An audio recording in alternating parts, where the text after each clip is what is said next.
नए नए गाना देखने और सुनने के लिए हमारे YouTube चैनल अन्नू म्यूजिक दर्री कोरबा को सब्सक्राइब करें और न्यू अपडेट्स जानने के लिए बेल आइकन के बटन को क्लिक करें।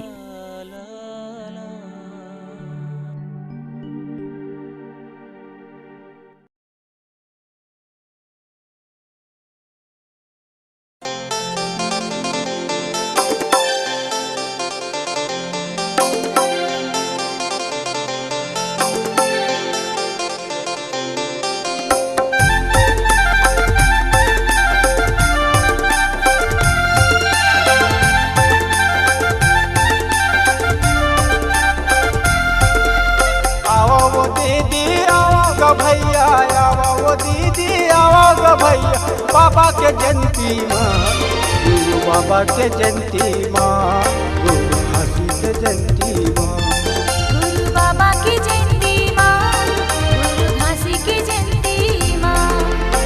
आवा वो दीदी आवा ग भैया आवा वो दीदी आवा ग भैया बाबा के जयंती माँ गुरु बाबा के जयंती माँ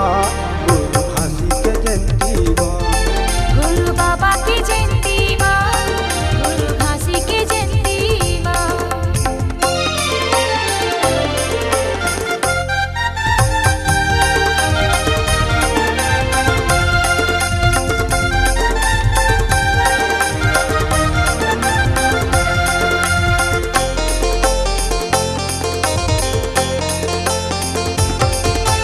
मन भीतर के दुख पीराला गुरु बाबा सुना बोगा माता गुरु चरण के भाग लय अपन जगह बोगा भाग लय अपन जगह बोगा भाग लय अपन जगह बोगा।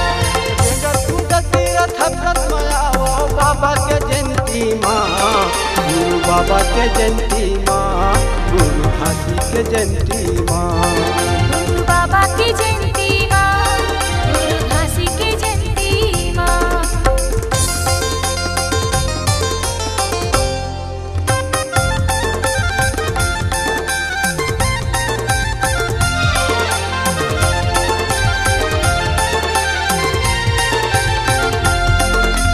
लगे दिसंबर के महीना में भैया मोर भाग लय अपन जगह बोगा जयंती हवा था गुरु बाबा के मौकला भंजा बोगा ई मौकला भंजा लोगा ई मौकला भंजा लोगा।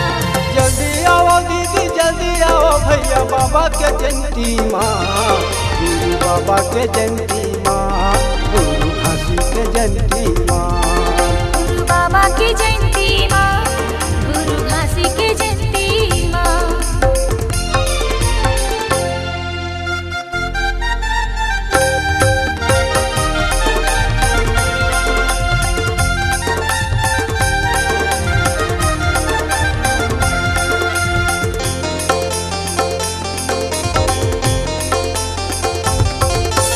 सदरूपी गंगा मधु मन नहालो दुख पीरा फरिया लोगा संगी जौरिया संगमा बुला लो जीवन सफल बना लोगा जीवन सफल बना लोगा जीवन सफल बना लोगा। चलो वो दीदी चलो गो भैया बाबा के जयंती माँ गुरु बाबा के जयंती माँ गुरु घासी के जयंती माँ गुरु बाबा की जयंती माँ गुरु घासी की जयंती माँ। गुरु बाबा के जयंती माँ गुरु घासी के जयंती माँ गुरु बाबा की